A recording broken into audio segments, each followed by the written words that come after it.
Hello नमस्कार प्यारे साथियों, कैसे हैं आप सभी। दोस्तों आशा करते हैं आप लोग मजे में होंगे और अपने क्लास 10th की तैयारी दोस्तों बहुत ही ध्यानबद्ध तरीके से कर रहे होंगे। दोस्तों आज मैं आप सभी के लिए क्लास 10th का बहुत ही महत्वपूर्ण सवाल साइंस का लेकर आया हूँ। ठीक है ना दोस्तों। यह सभी सवाल आपको देखने को मिलेंगे दोस्तों बहुत ही आसान शब्दों में। और दोस्तों अभी जो क्वेश्चन बताने वाले हैं वह 5 नंबर का है। कितना नंबर का है दोस्तों? 5 नंबर का सीधे से एग्जाम में देखने को मिलेंगे। ठीक है ना दोस्तों। सवाल है कि अवतल दर्पण और उत्तल दर्पण में अंतर स्पष्ट करें, है ना दोस्तों। तो अवतल दर्पण और उत्तल दर्पण में अंतर स्पष्ट करते हैं। चलिए दोस्तों, कॉपी को दो भाग में डिवाइड करेंगे और एक तरफ लिखेंगे अवतल दर्पण और दूसरे तरफ लिखेंगे उत्तल दर्पण, है ना दोस्तों। पॉइंट लिखेंगे। पॉइंट नंबर 1 पहला अवतल दर्पण में कि वैसा दर्पण जिसका परावर्तक सतह धंसा हो उसे अवतल दर्पण कहते हैं। ठीक है ना दोस्तों। वैसा परावर्तक सतह जिसका वैसे दर्पण दोस्तों जिसका परावर्तक सतह धंसा हो अंदर की ओर, कहा दोस्तों अंदर की ओर, उसे क्या कहते हैं? अवतल दर्पण कहते हैं। ठीक है ना दोस्तों। वही उत्तल दर्पण में अंतर लिखेंगे दोस्तों कि उत्तल दर्पण वैसा दर्पण जिसका परावर्तक सतह दोस्तों उभरा हो उसे उत्तल दर्पण कहते हैं। ठीक है ना दोस्तों। दोस्तों दूसरा पॉइंट लिखेंगे कि अवतल दर्पण का फोकस दूरी धनात्मक किसमें होता है दोस्तों? तो धनात्मक होता है उत्तल दर्पण में, और अवतल दर्पण में दोस्तों ऋणात्मक होता है। ठीक है ना। अवतल दर्पण का फोकस दूरी ऋणात्मक होता है और उत्तल का फोकस दूरी धनात्मक होता है। आप लोग ध्यान दीजिएगा। ठीक है दोस्तों। तीसरा पॉइंट कह रहा है कि अवतल दर्पण में बड़ा एवं छोटा दोनों प्रतिबिंब बनता है। कैसा प्रतिबिंब बनता है दोस्तों? तो अवतल दर्पण में बड़ा एवं छोटा दोनों प्रतिबिंब बनता है, लेकिन उत्तल दर्पण में दोस्तों उत्तल दर्पण में हमेशा छोटा प्रतिबिंब बनता है। कैसा प्रतिबिंब बनता है दोस्तों? छोटा प्रतिबिंब बनता है। ठीक है ना। चौथा पॉइंट लिखेंगे दोस्तों कि अवतल दर्पण में सीधा एवं उल्टा प्रतिबिंब बनता है जिसे दोस्तों वास्तविक प्रतिबिंब कहते हैं। ठीक है ना दोस्तों। उत्तल दर्पण में लिखेंगे चौथा पॉइंट कि उत्तल दर्पण में सीधा प्रतिबिंब बनता है। कैसा प्रतिबिंब बनता है दोस्तों? सीधा प्रतिबिंब बनता है जिसे हम लोग काल्पनिक प्रतिबिंब भी कहते हैं।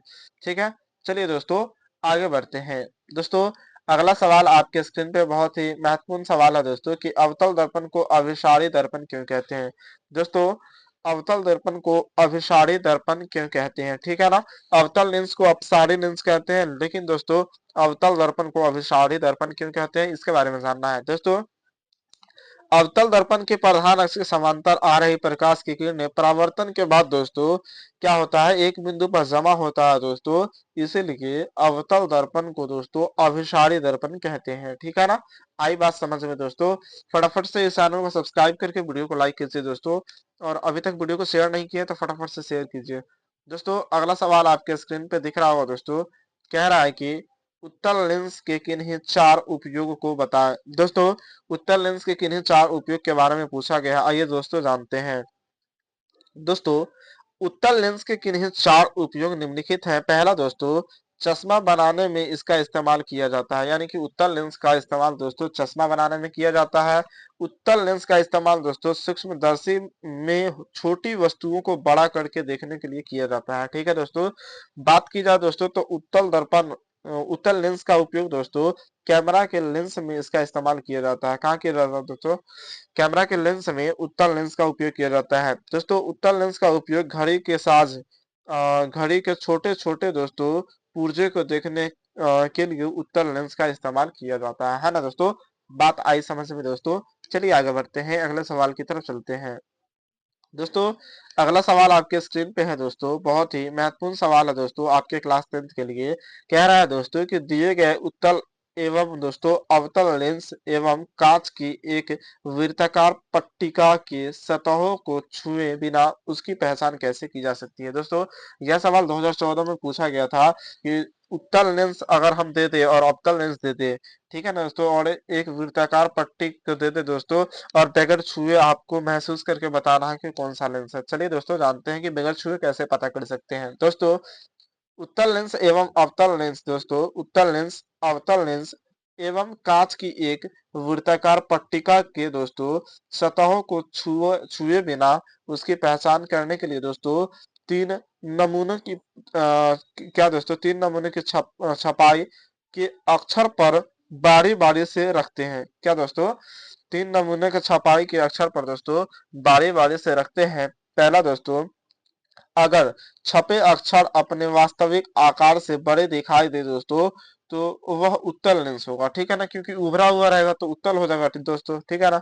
और दोस्तों अगर छपे अक्षर अपने वास्तविक आकार के बराबर दिखाई दे दोस्तों, तो वह वृत्ताकार पट्टिका होगी, ठीक है ना। अगर दोस्तों छपे अक्षर जो होगा दोस्तों अपने वास्तविक आकार से छोटे दिखाई दे, तो वह अवतल लेंस होगा, ठीक है। चलिए दोस्तों आगे बढ़ते हैं, अगले सवाल की तरफ चलते हैं। दोस्तों अगला सवाल आपके स्क्रीन पे है, कह रहा है दोस्तों, क्या कह रहा है कि निकट दृष्टि दोष किसे कहते हैं। बहुत ही महत्वपूर्ण सवाल है दोस्तों। कह रहा है कि निकट दृष्टि दोष किसे कहते हैं, इसके क्या कारण है दोस्तों, एवं दोस्तों इसके निवारण यानी उपाय, निवारण के उपाय को क्या कहते हैं, मतलब निवारण को बताएं, ठीक है ना दोस्तों। यानी कि निकट दृष्टि दोष किसे कहते हैं, इसके क्या कारण हो सकते हैं, एवं इसके निवारण उपचार, ठीक है ना दोस्तों। चलिए देखते हैं दोस्तों। वैसा दृष्टि दोष जिसमें निकट की वस्तु दिखाई देती है लेकिन दूर की वस्तु दिखाई नहीं देती है, उसे निकट दृष्टि दोष कहते हैं दोस्तों। निकट दृष्टि दोष हो या फिर दूर दृष्टि दोष हो दोस्तों, अगर दृष्टि दोष पता करना है तो व्यक्ति का सहायता लेंगे। क्या दोस्तों, मतलब व्यक्ति को जहां की वस्तु दिख रहा है दोस्तों, वही दृष्टि दोष हुआ। जैसे इसमें निकट दृष्टि दोष पूछा गया दोस्तों, यानी कि इसमें निकट का वस्तु दिख रहा है, ठीक है ना, और दूर का नहीं, इसलिए इसको निकट दृष्टि दोष हो गया दोस्तों। क्या कारण हो सकता है, तो नेत्र लेंस और रेटिना के बीच की दूरी बढ़ जाना, ठीक है ना दोस्तों। नेत्र लेंस और रेटिना के बीच की दूरी बढ़ जाना, या फिर दोस्तों नेत्र गोलक का लंबा हो जाना, ठीक है ना, या फिर दोस्तों नेत्र लेंस का मोटा हो जाना, ठीक है दोस्तों। आखिर निकट दृष्टि दोष हो जाए तो उसका उपचार कैसे किया जाता है, तो अवतल लेंस का चश्मा से ठीक किया जाता है, ठीक है ना। चलिए आगे बढ़ते हैं दोस्तों, आशा करते हैं आप लोगों को समझ में आया होगा भी दोस्तों। यह सवाल बहुत ही महत्वपूर्ण था दोस्तों। अगला सवाल आपके स्क्रीन पे है दोस्तों। कह रहा है दोस्तों कि विद्युत विभव क्या है दोस्तों। यह बार बार एग्जाम में पूछा गया है कि विद्युत विभव क्या है, इसका ऐसा मात्रक क्या होता है दोस्तों, उसको लिखे, ठीक है ना। तो दोस्तों इकाई धन आवेश को अनंत से विद्युतीय क्षेत्र के किसी बिंदु तक लाने में किया गया कार्य को दोस्तों विभव कहते हैं दोस्तों। इकाई धन आवेश को दोस्तों अनंत से विद्युतीय क्षेत्र के किसी बिंदु तक लाने में किया गया कार्य को दोस्तों क्या कहते हैं, विभव कहते हैं। विद्युत विभव का ऐसा मात्रक होता है दोस्तों, वोल्ट होता है, ठीक है ना। वी बराबर भी को वोल्ट कहते हैं, ठीक है ना, भी को विभव भी कहते हैं दोस्तों। विभव बराबर सूत्र होता है कार्य बटे आवेश होता है, ठीक है ना। विभव का ऐसा ही मात्रक होता है दोस्तों, कार्य का ऐसा ही मात्रक बटे में आवेश का ऐसा ही मात्रक, ठीक है। यानी कि विभव बराबर जूल बटे कूलाम, ठीक है ना दोस्तों, जूल बटे कूलाम। और दोस्तों विभव को क्या बोलते हैं, वोल्ट बोलते हैं, जिसको दोस्तों भी से सूचित करते हैं, ठीक है। चलिए आगे बढ़ते हैं दोस्तों, अगले सवाल की तरफ चलते हैं दोस्तों। अगला सवाल आपके स्क्रीन पे है, कह रहा है कि प्रतिरोध की उत्पत्ति का क्या कारण है दोस्तों। ये प्रतिरोध की उत्पत्ति का कारण क्या है दोस्तों, यह पूछा गया है दोस्तों। जब किसी चालक पदार्थ का वह गुण जो उस पदार्थ से होकर प्रवाहित होने वाली विद्युत धारा का विरोध करता है। क्या दोस्तों, जब किसी चालक पदार्थ, ठीक है, चालक पदार्थ का दोस्तों वह गुण जो उस पदार्थ से होकर प्रवाहित होने वाली विद्युत धारा का विरोध करता है, अर्थात दोस्तों आवेशित कणों के बीच टक्कर के कारण रुकावट उत्पन्न करता है, रेसिस्टेंस उत्पन्न करता है, ठीक है ना दोस्तों। इलेक्ट्रॉन धक्का देता है दोस्तों, इलेक्ट्रॉन आगे बढ़ता है दोस्तों। जब वोल्टेज आगे बढ़ाता है इलेक्ट्रॉन को दोस्तों, तो रेसिस्टेंस जो होता है वह धक्का देता है, ठीक है ना दोस्तों, रुकावट उत्पन्न करता है दोस्तों, जिसे प्रतिरोध कहते हैं। प्रतिरोध को आर से सूचित करते हैं, यानी रेसिस्टेंस, ठीक है ना। इसी कारण से दोस्तों प्रतिरोध उत्पन्न होता है, ठीक है ना। तो पूछ देगा दोस्तों कि प्रतिरोध आखिर उत्पन्न कैसे होता है दोस्तों, तो सिंपल से जवाब दीजिएगा कि वोल्टेज जब दोस्तों इलेक्ट्रॉन को धकियाता है, यानी कि आगे बढ़ाता है, तो आगे से दोस्तों यह जो तुम्हारा आपका दोस्तों रेसिस्टेंस रहता है ना, यानी प्रतिरोध, वह क्या कहता है, हम आगे बढ़ने नहीं देंगे, पीछे धक्का मार देता है, ठीक है। इसी कारण से क्या होता है, प्रतिरोध का उत्पन्न होता है, ठीक है। चलिए आगे बढ़ते हैं दोस्तों। अगला सवाल दोस्तों आपके स्क्रीन पे कह रहा है दोस्तों कि मैक्सवेल का दक्षिण हस्त का नियम बताया दोस्तों। मैक्सवेल का दक्षिण हस्त यानी कि दाएं हाथ का नियम बताया, ठीक है ना दोस्तों। मैक्सवेल के दक्षिण हाथ का नियम के अनुसार दोस्तों किसी धारावाही चालक तार को दाएं हाथ से दोस्तों दाएं हाथ की मुट्ठी से दोस्तों इस प्रकार पकड़े कि अंगूठा धारा की दिशा को संकेत करे। दोस्तों मतलब इस कदर दोस्तों दाएं हाथ की मुट्ठी बांधना है, ठीक है ना। इस प्रकार पकड़े दोस्तों कि अंगूठा जो है ना दोस्तों धारा की दिशा को संकेत करे। तो दोस्तों हाथ की अन्य अंगुलियां भी दोस्तों चुंबकीय बल रेखाओं की दिशा को बतलाते हैं, ठीक है ना। हाथ के अन्य दोस्तों अंगुलियां जो है ना दोस्तों वह किस दिशा को बतलाते हैं दोस्तों, तो चुंबकीय बल रेखाओं की दिशा को बतलाते हैं, ठीक है ना। चलिए आगे बढ़ते हैं। दोस्तों अगला सवाल आपके स्क्रीन पे कह रहा है दोस्तों कि घर के विद्युत परिपथ में कौन कौन खराबियां उत्पन्न होती है। दोस्तों यानी घर के विद्युत परिपथ में दोस्तों कौन कौन खराबियां उत्पन्न होती है। दोस्तों घर के विद्युत परिपथ में निम्नलिखित खराबियां उत्पन्न होती है। पहला दोस्तों तार का पुराना हो जाने से दोस्तों विद्युत परिपथ में दिक्कतें आने लगती है, ठीक है। या फिर ढीला संयोजन की वजह से दोस्तों ढीला तार कसने की वजह से, ठीक है ना। स्विच खराब हो जाने से भी दोस्तों शॉर्ट सर्किट हो जाता है या फिर विद्युत परिपथ में कारण आ जाता है, ठीक है। उपकरण की खराबी से दोस्तों या फिर संयोजित तार का खुला रह जाने से दोस्तों क्या हो जाता है कि विभिन्न प्रकार की खराबियां उत्पन्न होने लगती हैं, ठीक है। चलिए आगे बढ़ते हैं दोस्तों। दोस्तों अगला सवाल आपके स्क्रीन पे बहुत ही महत्वपूर्ण है सवाल दोस्तों। कह रहा है कि बायोगैस संयंत्र क्या है दोस्तों, इसके लाभ का वर्णन करें। दोस्तों बायोगैस संयंत्र क्या है, इसके लाभ का वर्णन करें। दोस्तों बायोगैस संयंत्र एक ऐसी युक्ति है दोस्तों जिसमें जैव द्रव्यमान की सहायता से दोस्तों बायोगैस उत्पन्न करते हैं। दोस्तों कहा जाएगा कि बायोगैस कैसे उत्पन्न होता है दोस्तों, तो जैव द्रव्यमान की सहायता से दोस्तों बायोगैस जो है वो उत्पन्न होती है। बायोगैस का दोस्तों प्रमुख घटक मीथेन होता है। दोस्तों बायोगैस का प्रमुख घटक कौन होता है दोस्तों, मीथेन होता है। और मीथेन जो होता है दोस्तों 75 से 80% होता है लगभग। कितना होता है दोस्तों, 75 से 80% होता है। दोस्तों इससे लाभ भी है दोस्तों। मीथेन गैस से लाभ क्या है दोस्तों, मीथेन गैस जो होता है वह सस्ता होता है दोस्तों। यह हर जगह बनाया जा सकता है दोस्तों। इसे दोस्तों चलाना आसान है, ठीक है ना दोस्तों, इसे चलाना आसान है, ठीक है। चलिए आगे बढ़ते हैं दोस्तों। इस तरीके से देख सकते हैं दोस्तों बायोगैस का उपयोग, ठीक है ना। चलिए आगे बढ़ते हैं दोस्तों। अगला सवाल आपके स्क्रीन पे है दोस्तों, बहुत ही महत्वपूर्ण सवाल है। कह रहा है दोस्तों, क्या कह रहा है कि तांबा का टैंक बनाया जाता है। दोस्तों आप लोगों को पता होना चाहिए कि तांबा का टैंक जो है बनाया जाता है दोस्तों, जबकि लोहा का टैंक नहीं बनाया जाता है, क्यों। बहुत ही महत्वपूर्ण सवाल है दोस्तों। कह रहा है कि तांबा का टैंक बनाया जाता है लेकिन दोस्तों लोहा का टैंक क्यों नहीं बनाया जाता है, यह बहुत ही अहम सवाल है। चलिए उसको जानते हैं दोस्तों। लोहा जल के साथ दोस्तों अभिक्रिया कर लेता है। क्या करता है दोस्तों, लोहा जो है वह जल के साथ अभिक्रिया कर लेता है दोस्तों, जबकि तांबा जल के साथ अभिक्रिया दोस्तों नहीं करता है, ठीक है ना। तांबा जल के साथ दोस्तों किसी भी अवस्था में अभिक्रिया नहीं करता है दोस्तों।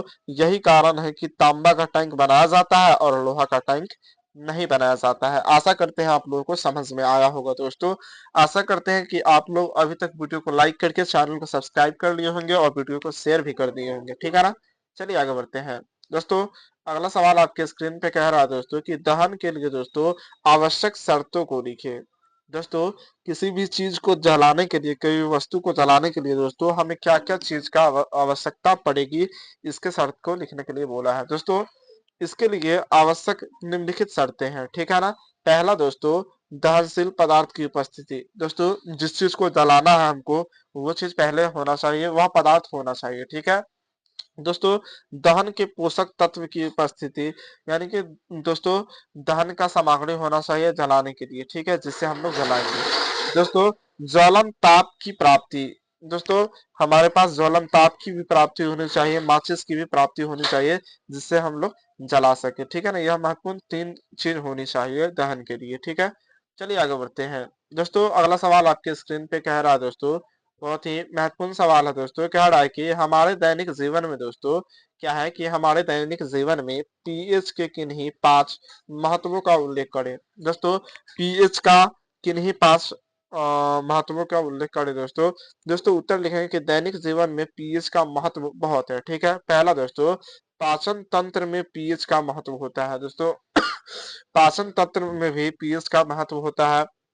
जैसे में दोस्तों हमारे पेट में हाइड्रोक्लोरिक अम्ल बनते रहते हैं दोस्तों। हमारे पेट में दोस्तों रोजाना 7 से 8 लीटर दोस्तों क्या बनते हैं दोस्तों, 7 से 8 नहीं दोस्तों, 3 से 4 लीटर क्या बनते हैं दोस्तों हमारे शरीर में, हमारे पेट में दोस्तों क्या बनते हैं, हाइड्रोक्लोरिक अम्ल, जो सबसे घातक एसिड होता है, ठीक है ना दोस्तों, जो हमारे भोजन दोस्तों को पचाने में सहायक होता है, ठीक है, जो हमारे भोजन को पचाने में दोस्तों सहायक होता है। तो दैनिक जीवन में पीएच का महत्व पाचन तंत्र में भी होता है। आगे दोस्तों देखते हैं, पीएच परिवर्तन का दांतों पर प्रभाव पड़ता है दोस्तों।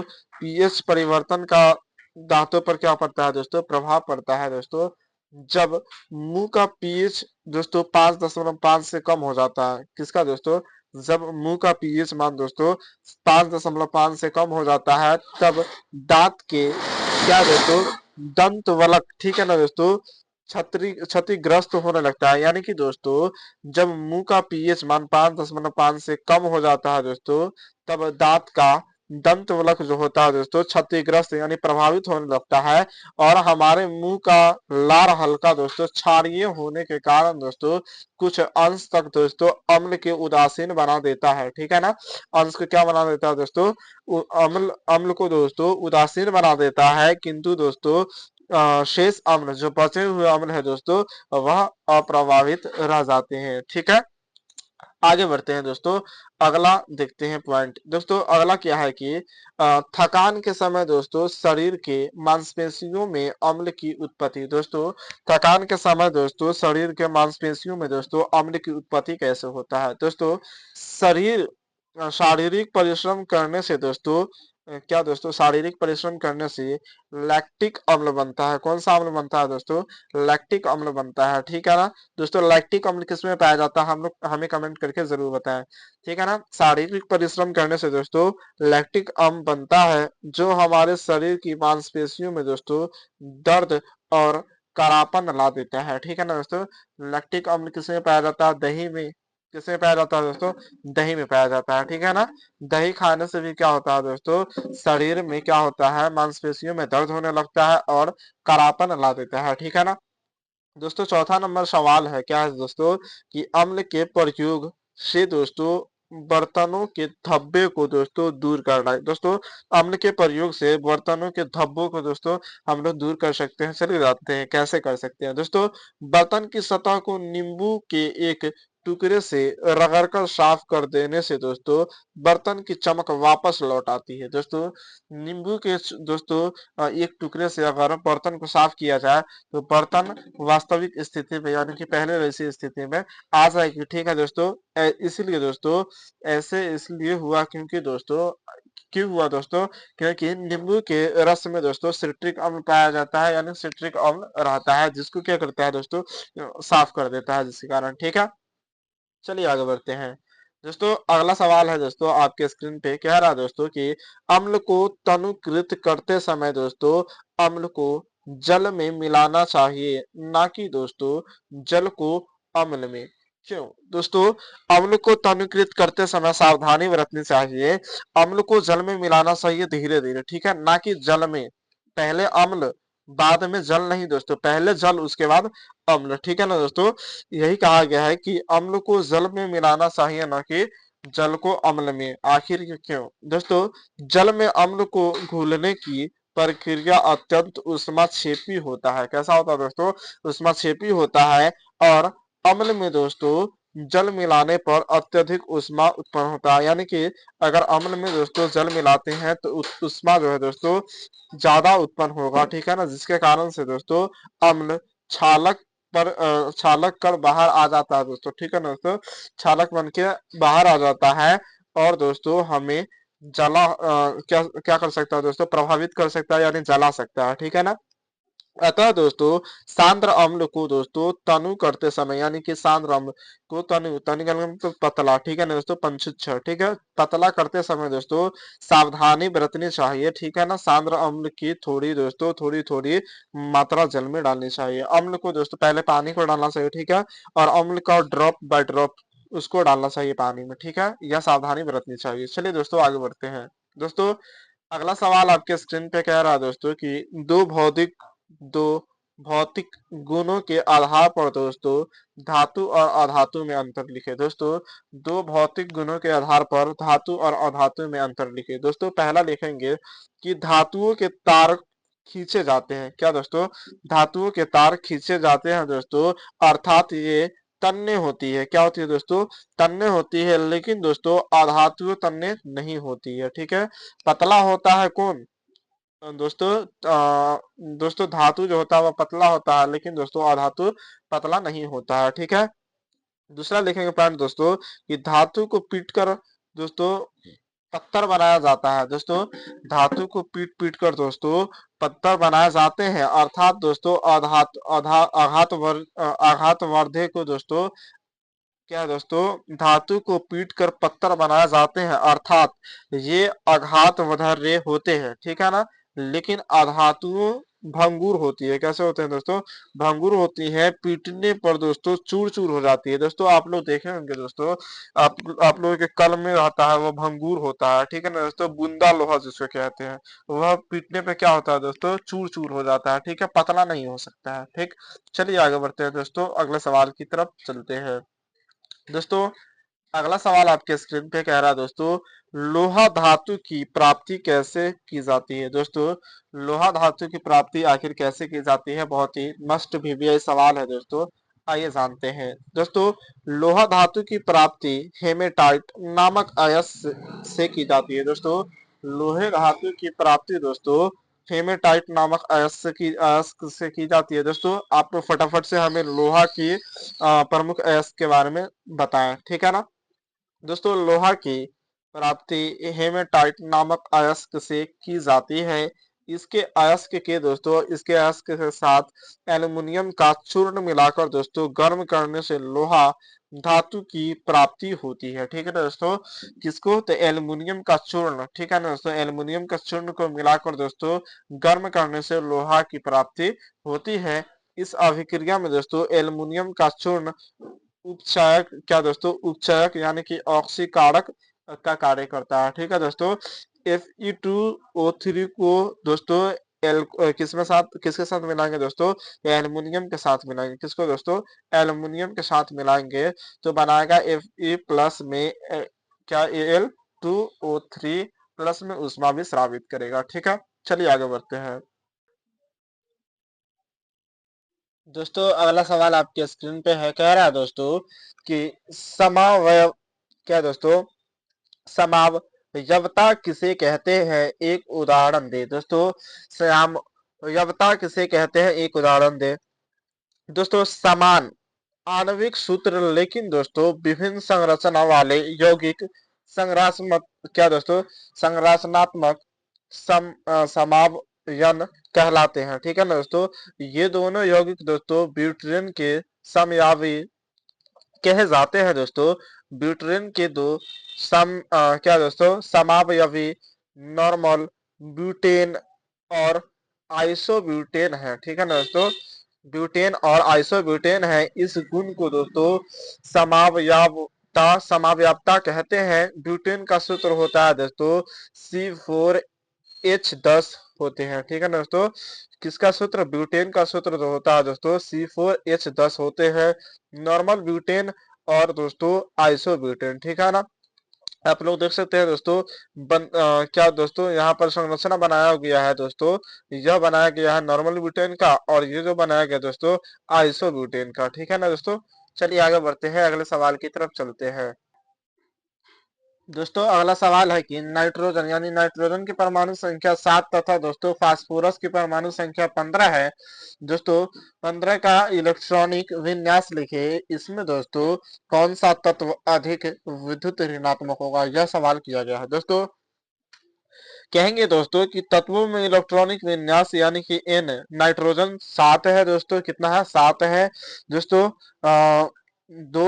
दो कॉमा 5 होगा। ठीक है ना दोस्तों, प्रथम कक्षा में दोस्तों 2 इलेक्ट्रॉन और बातम कक्षा में 5 इलेक्ट्रॉन होता है। ठीक है दोस्तों, फास्फोरस की बात किया जाए तो 15 होते हैं, जिसमें प्रथम कक्षा में माइनस में 2 होगा। ठीक है ना, दूसरा में 8 और तीसरा में 5 होगा। ठीक है दोस्तों, चूंकि दोस्तों N और P दोस्तों न्यूट्रॉन क्या दोस्तों? नाइट्रोजन और क्या दोस्तों परमाणु क्या है, नाइट्रोजन और दोस्तों फास्फोरस एक समूह में 15 के तत्व है। ठीक है दोस्तों, पी ब्लॉक में कितने के तत्व है दोस्तों, पी 15 के तत्व है और ये दोस्तों अधातु है। क्या दोस्तों, अधातु है दोस्तों, अधातु समूह, अधातु है समूह 15। ठीक है दोस्तों, समूह 15 में दोस्तों एन ऊपर और पी नीचे होता है। ठीक है, आधुनिक समूह में दोस्तों, आधुनिक के समूह में ऊपर से नीचे जाने पर दोस्तों विद्युत ऋणात्मक यानी घटती है। अधातुओं में दोस्तों, अधातु के समूह में ऊपर से नीचे जाने पर दोस्तों ऋणात्मक होती है यानी विद्युत घटती है। अतः दोस्तों नाइट्रोजन तत्व अधिक विद्युत ऋणात्मक तत्व होगा। ठीक है ना दोस्तों, चलिए आगे बढ़ते हैं। दोस्तों अगला सवाल है आपके स्क्रीन पे, कह रहा है दोस्तों कि मेटरनिक काल युग से क्या दोस्तों, मेटरनिक काल यानी युग से, मेटरनिक काल युग से आप क्या समझते हैं, जब पूछा गया दोस्तों। चलिए आगे बढ़ते हैं, देखते हैं दोस्तों मेटरनिक काल यानी युग से आप क्या समझते हैं। दोस्तों ऑस्ट्रेलिया के घोर प्रतिक्रियावादी चांसलर मेटरनिक के प्रभु क्या दोस्तों, प्रभुत्व काल को मेटरनिक युग कहा जाता है। ठीक है दोस्तों, मेटरनिक युग 1815 ईस्वी से दोस्तों, 1815 ईस्वी से 1848 ईस्वी तक कायम रहा। ठीक है ना, कहा जाएगा दोस्तों मेटरनिक युग जो था वह कब से कब तक था, तो 1815 से 1848 ईस्वी तक था दोस्तों। ठीक है ना, यह काम था यानी कि सेफ था। इस युग में दोस्तों यथा स्थितिवादी की प्रधानता थी। ठीक है ना दोस्तों, इसमें दोस्तों यथा स्थितिवादी की प्रधानता थी। ठीक है, चलिए आगे बढ़ते हैं, अगले सवाल की तरफ चलते हैं। दोस्तों अगला सवाल आपके स्क्रीन पे कह रहा है दोस्तों, क्या कह रहा है कि 1848 ईस्वी में दोस्तों, 1848 ईस्वी को फ्रांसीसी क्रांति के कारणों को लिखिए। दोस्तों 1848 ईस्वी को फ्रांसीसी क्रांति के कारणों के बारे में बोला गया दोस्तों। तो 1848 ईस्वी को फ्रांसीसी क्रांति के निम्नलिखित कारण थे दोस्तों। जैसे में आप लोग देख सकते हैं, पहला नंबर में दोस्तों हम बताते हैं आपको कि लुई फिलिप जो था दोस्तों, लुई फिलिप का क्या दोस्तों, क्या दोस्तों अति महत्वाकांक्षी होना। ठीक है दोस्तों, यह जो था वह फ्रांसीसी क्रांति के अंतर्गत आता था, कारण था। ठीक है, लुई फिलिप के प्रधानमंत्री गीजो का क्या दोस्तों, पूंजीपति वर्ग का समर्थ करना, यह भी दोस्तों 1848 के क्रांति के कारण था। ठीक है, गांधी के द्वारा दोस्तों अपनाए जाने वाले विभिन्न प्रतिक्रियावादी नेताओं से आम जनता में उत्पन्न आक्रोश, यह भी 1848 ईस्वी की फ्रांसीसी क्रांति के कारण था दोस्तों। चौथा नंबर पॉइंट लिखेंगे कि गांधी के दोस्तों क्या दोस्तों, गीजो के द्वारा आर्थिक सुधार करने से दोस्तों इनकार कर देना, यह भी दोस्तों 1848 की फ्रांसीसी का कारण था। ठीक है, पांचवा पॉइंट लिखेंगे दोस्तों, फ्रांस में निरंतर बढ़ती जा रही थी गरीबी और बेरोजगारी, जिसके कारण दोस्तों 1848 ईस्वी में फ्रांसीसी क्रांति का यह भी एक कारण बना था। ठीक है, आगे बढ़ते हैं दोस्तों, चलिए आगे देखते हैं, अगला सवाल देखते हैं दोस्तों। अगला सवाल कह रहा है दोस्तों कि कार्ल मार्क्स के क्या दोस्तों, कार्ल मार्क्स के जीवन को लिखे। दोस्तों कार्ल मार्क्स के जीवन के बारे में लिखना है और कार्ल मार्क्स के विषय में दोस्तों आप क्या जानते हैं, इसके बारे में लिखना है। चलिए दोस्तों जानते हैं। दोस्तों कार्ल मार्क्स का जन्म हुआ था 5 मई 1818 ईस्वी को। कब हुआ था दोस्तों, कार्ल मार्क्स का जन्म हुआ था 5 मई 1818 ईस्वी को। ठीक है ना, कहा हुआ था, तो कहा हुआ था दोस्तों, जर्मनी के राइन प्रांत में हुआ था। कहा हुआ था दोस्तों, जर्मनी के राइन प्रांत में क्या दोस्तों, ट्रियर नगर में हुआ था। कहा हुआ था दोस्तों, जर्मनी के राइन प्रांत ट्रियर नगर में हुआ था। ठीक है, एक यहूदी परिवार में हुआ था दोस्तों। कार्ल मार्क्स का जन्म हुआ था, कहाँ हुआ था, तो राइन प्रांत के ट्रियर नगर में दोस्तों एक यहूदी परिवार में हुआ था। इनके पिता का नाम दोस्तों हेनरिक मार्क्स था। क्या था दोस्तों, इनके पिता का नाम हेनरिक मार्क्स था। किनके पिता का था, कार्ल मार्क्स के पिता का नाम हेनरिक मार्क्स था, जो पेशे से दोस्तों वकील थे। क्या थे दोस्तों, पेशे से वकील थे दोस्तों। इन्होंने 1824 ईस्वी में दोस्तों आगे चलकर ईसाई धर्म को अपनाया था दोस्तों। कार्ल मार्क्स के पिता जो थे वह पेशे से क्या थे दोस्तों, वह जो थे दोस्तों वकील थे। ठीक है ना, इन्होंने दोस्तों 1824 ईस्वी में आगे चल करके दोस्तों ईसाई धर्म को अपना लिए थे। ठीक है, इनकी दोस्तों आरंभिक शिक्षा क्या दोस्तों वोन एवं दोस्तों बर्लियन विश्वविद्यालय में दोस्तों 1836 ईस्वी में हुआ था। कब हुआ था दोस्तों? प्रारंभिक शिक्षा दोस्तों 1836 ईस्वी में हुआ था। ठीक है, आगे बढ़ते हैं दोस्तों। यह बचपन से ही दोस्तों मेधावी छात्र थे। कैसा छात्र थे दोस्तों? मेधावी छात्र थे। ठीक है ना। इन्होंने दोस्तों अर्थ अर्थशास्त्र का ग्रहण क्या दोस्तों अर्थशास्त्र का गहन अध्ययन किया था। दोस्तों अर्थशास्त्र के बारे में बहुत डीपली जा करके अध्ययन किए थे। ठीक है दोस्तों, आगे बढ़ते हैं। 1843 ईस्वी में दोस्तों बचपन के मित्र जेनी के साथ विवाह किया था। दोस्तों यह जो थे वह बचपन के मित्र जेनी के साथ विवाह किए थे और 1844 ईस्वी में फ्रेडरिक एंगेल्स कौन है दोस्तों? फ्रेडरिक एंगेल्स से मुलाकात हुई थी। दोस्तों इनको 1844 ईस्वी में फ्रेडरिक एंगेल्स से क्या हुई थी? मुलाकात हुई थी और इनके विचार से दोस्तों प्रभावित हुए थे। ठीक है, और दोस्तों गरीबों की समस्या पर विचार किए थे। ठीक है, चलिए आगे बढ़ते हैं दोस्तों। दोस्तों आगे बात किया जाए तो कार्ल मार्क्स क्या दोस्तों कार्ल मार्क्स ने दोस्तों नारा लगाया कि दुनिया के मजदूरों को क्या दोस्तों दुनिया के मजदूरों एक हो जाओ। यानी कि कार्ल मार्क्स ने नारा लगाया था कि दुनिया के मजदूरों एक हो जाओ। ठीक है ना। साथ ही दोस्तों पूंजीवाद को घोर विरोध किया था। यानी कि पूंजीवाद के खिलाफ विरोध किए थे, जो कि पूंजीवाद लोग गरीबों की क्या दोस्तों जमकर शोषण कर रहे थे। दोस्तों पूंजीवाद लोग जो थे वह गरीबों को जम करके शोषण कर रहे थे। इनकी प्रसिद्धता रचना दास कैपिटल है। दोस्तों इनकी प्रसिद्धता कौन थे? प्रसिद्ध रचनाकार कौन है दोस्तों? तो दास कैपिटल है। ठीक है ना, जो 1867 ईस्वी में दोस्तों प्रकाशित हुआ था। ठीक है दोस्तों, इसे समाजवादियों का बाइबिल भी कहा जाता है। दोस्तों दास कैपिटल को समाजवादियों का बाइबिल भी कहा जाता है। कार्ल मार्क्स का मौत दोस्तों 1883 ईस्वी में हुआ था। कहाँ हुआ था? तो लंदन में हुआ था। दोस्तों आशा करते हैं आप लोगों को समझ में आया होगा और कार्ल मार्क्स के बारे में पूछ देगा तो आप लोग जवाब दीजिएगा। दोस्तों अगला सवाल आपके स्क्रीन पे है। कह रहा है दोस्तों खूनी रविवार क्या है? दोस्तों बहुत ही मस्ट बी प्रश्न है। दोस्तों कहा गया है कि खूनी रविवार क्या है दोस्तों। तो दोस्तों चलिए जानते हैं इसके बारे में। दोस्तों 9 जनवरी 1905 ईस्वी को दोस्तों जरासत्ता को मिटाने के लिए दोस्तों लगभग 1 लाख मजदूर आपस में दोस्तों मिलकर रोटी दो का नारा लगा रहे थे। दोस्तों 9 जनवरी 1905 में जरासत्ता को मिटाने के लिए दोस्तों लगभग 1 लाख मजदूर ने दोस्तों आपस में मिलकर के रोटी दो का नारा लगाए थे। ठीक है, कितने व्यक्ति दोस्तों? 1 लाख मजदूर। ठीक है, कब दोस्तों नारा लगाए थे रोटी दो का?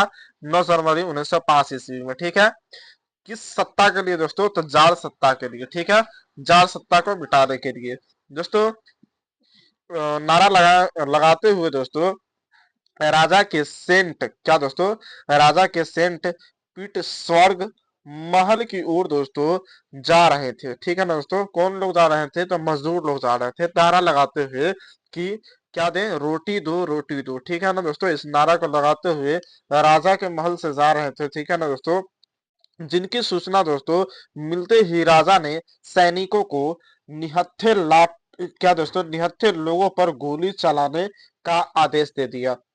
दोस्तों मजदूर लोग जा रहे थे और किस नारा लगा रहे थे? कैसा नारा? तो रोटी दो का नारा लगा रहे थे।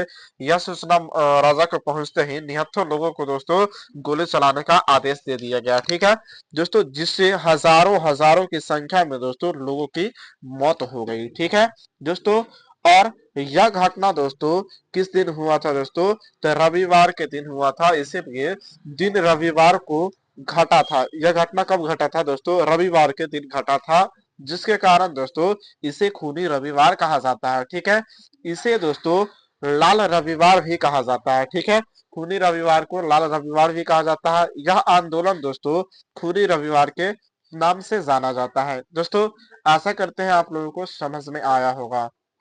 चलिए दोस्तों आगे बढ़ते हैं।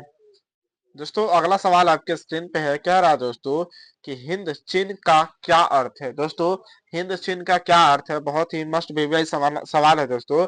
दोस्तों हिंद चीन का तात्पर्य लाओस यानी वियतनाम और कंबोडिया के सम्मिलित क्षेत्र से है। कहां से है दोस्तों? हिंद चीन का तात्पर्य लाओस, वियतनाम और कंबोडिया से सम्मिलित है। ठीक है दोस्तों, जिसका विस्तार लगभग दोस्तों 3 लाख वर्ग किमी है यानी किलोमीटर है। ठीक है ना दोस्तों, जिनका विस्तार की बात किया जाए तो लगभग 3 लाख वर्ग किलोमीटर है दोस्तों। वियतनाम, लाओस और कंबोडिया के सम्मिलित क्षेत्र को ही दोस्तों हिंद चीन या फिर इंडो चाइना कहा जाता है। ठीक है, चलिए आगे बढ़ते हैं दोस्तों, अगले सवाल की तरफ चलते हैं दोस्तों। अगला सवाल आपके स्क्रीन पे दिख रहा होगा दोस्तों कि हिंद चीन उपनिवेश स्थापना का उद्देश्य क्या था। दोस्तों हिंद चीन उपनिवेश स्थापना का उद्देश्य क्या था दोस्तों? फ्रांस द्वारा हिंद चीन में दोस्तों उपनिवेश स्थापना के निम्नलिखित उद्देश्य थे दोस्तों। पहला राजनीतिक उद्देश्य थे। क्या उद्देश्य थे दोस्तों? निम्नलिखित उद्देश्य थे, जिसमें से पहला आता था राजनीतिक उद्देश्य। दोस्तों क्या राजनीतिक उद्देश्य था दोस्तों? तो फ्रांसीसी हिंद चीन को अपना उपनिवेश बनाकर दोस्तों भारतीय और चीनी क्षेत्र को दोस्तों अपने यूरोप प्रति क्या दोस्तों प्रतिद्वंदियों पर नजर रखना चाहते थे। ठीक है ना दोस्तों, फ्रांसीसियों के लिए दोस्तों हिंद चीन एक सुरक्षित आधार स्थल था। दोस्तों हिंद चीन जो था दोस्तों फ्रांसीसियों के लिए एक क्या था दोस्तों? सुरक्षित आधार स्थल था। ठीक है दोस्तों, दूसरा उद्देश्य आता है आर्थिक उद्देश्य। क्या आता है दोस्तों? आर्थिक उद्देश्य। चलिए इसको जानते हैं दोस्तों। आर्थिक उद्देश्य में फ्रांसीसी हिंद चीन क्या दोस्तों? फ्रांसीसी हिंद चीन को अपना क्या दोस्तों उपनिवेश बनाकर उसे कच्चे माल को दोस्तों उत्पादन और तैयार माल को उपभोक्ता देश में दोस्तों बदलना चाहते हैं। ठीक है ना, बदलना चाहते थे। इस प्रकार दोस्तों फ्रांसीसी हिंद चीन का आर्थिक शोषण कर स्वयं को समृद्ध बनाना चाहते थे। ठीक है ना, यह आर्थिक उद्देश्य था। ठीक है दोस्तों, अगला आता है सामाजिक उद्देश्य। क्या दोस्तों? सामाजिक उद्देश्य आता है। चलिए इसको जानते हैं दोस्तों। अन्य यूरोपीय देशों की तरह फ्रांसीसी भी एशिया में दोस्तों सामाजिक परिवर्तन कर हिंद चीन की पिछड़ी और क्या दोस्तों असभ्य जनता को सभ्य बनाना चाहते थे। ठीक है ना दोस्तों, अन्य यूरोपीय देशों की तरह दोस्तों फ्रांसीसी भी यानी फ्रांस के लोग भी दोस्तों एशिया में दोस्तों सामाजिक परिवर्तन कर हिंद चीन की दोस्तों पिछड़ी और असभ्य जनता को सभ्य बनाना चाहती थी। ठीक है, यह था सामाजिक उद्देश्य। दोस्तों धार्मिक उद्देश्य क्या था, इसको जानते हैं दोस्तों। धार्मिक उद्देश्य यह था कि फ्रांसीसी लोग थे दोस्तों, वह हिंद चीन को अपना उपनिवेश बनाकर वहां की बौद्ध धर्मावलंबी दोस्तों जनता को ईसाई बनाना चाहते थे। कैसा कौन बनाना चाहते थे दोस्तों? तो ईसाई बनाना चाहते थे। ठीक है, ऐसा करते हैं, आप लोगों को समझ में आया होगा दोस्तों। लास्ट क्वेश्चन आपके स्क्रीन पे दिख रहा होगा दोस्तों। नहीं दोस्तों, इसके बाद लास्ट क्वेश्चन है, इसको देखते हैं सबसे पहले। ठीक है दोस्तों, अगला क्वेश्चन है कि प्रथम विश्व युद्ध के दोस्तों भारत पर हुए प्रभावों का वर्णन करें। दोस्तों प्रथम विश्व युद्ध जब हुआ था तो भारत पर क्या क्या प्रभाव पड़ा था, इसके बारे में जानना है। ठीक है, पूछा गया है सवाल, चलिए जानते हैं दोस्तों। प्रथम विश्व युद्ध का भारत पर गहरा प्रभाव पड़ा था। दोस्तों जब प्रथम विश्व युद्ध हुआ था दोस्तों तो भारत पर बहुत ही गहरा प्रभाव पड़ा था दोस्तों। विश्व युद्ध के कारण दोस्तों राष्ट्रीय आंदोलन भी प्रभावित हो गया था।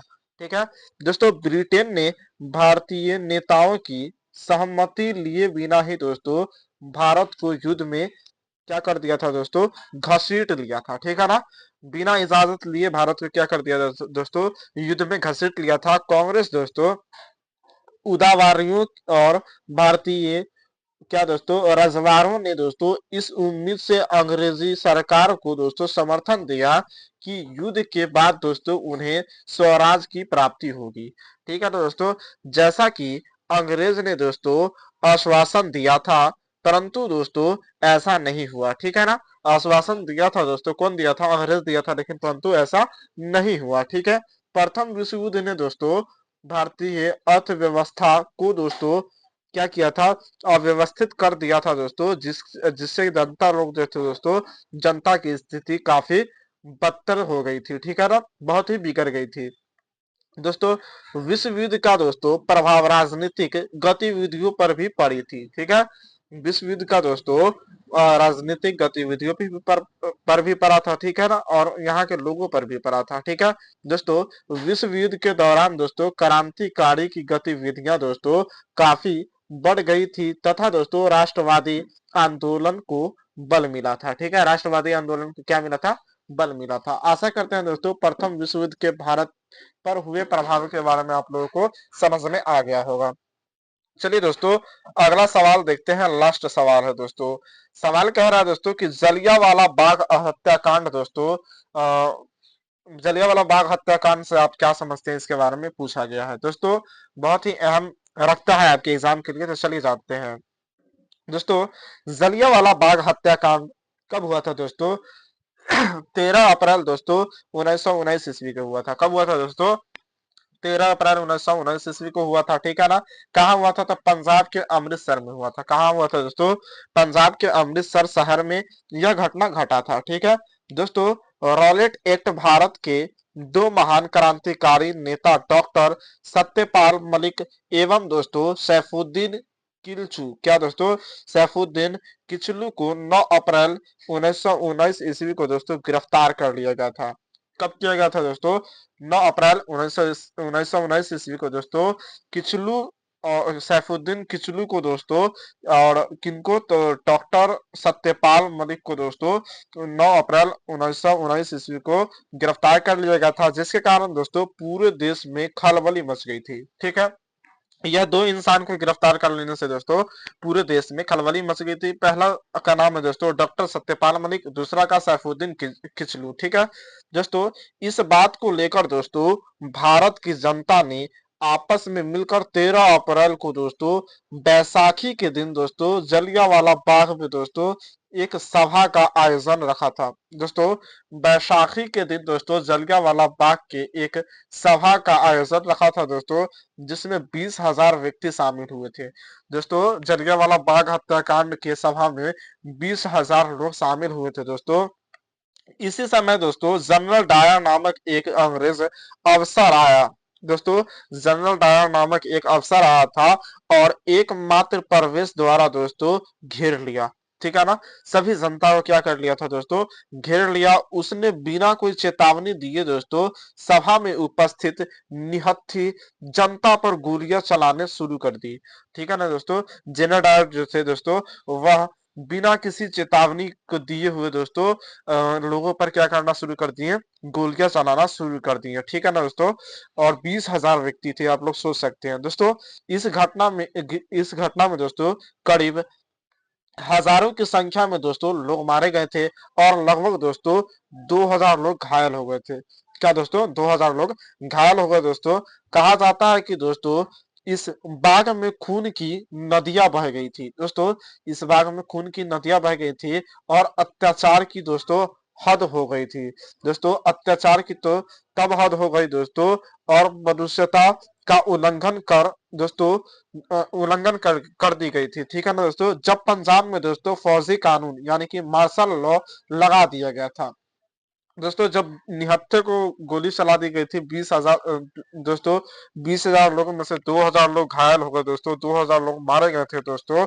तो हद तो तब हो गया था दोस्तों जब दोस्तों मनुष्यता का उल्लंघन कर दोस्तों नहीं, जब पंजाब में दोस्तों उल्लंघन कर दिया गया था, जब दोस्तों पंजाब में फौजी कानून यानी कि मार्शल लॉ लगा दिया गया दोस्तों, तब पंजाब में ही दोस्तों हुए अत्याचार की खबर पाते ही दोस्तों सारे देश में खलबली मच गई थी। ठीक है ना, सारे देश में खलबली मच गई थी। इस घटना से दोस्तों क्या दोस्तों विक्षुब्ध होकर दोस्तों गांधी जी ने दोस्तों केसरे हिंद तथा दोस्तों रविंद्रनाथ टैगोर ने दोस्तों सर की उपाधि लौटा दी थी।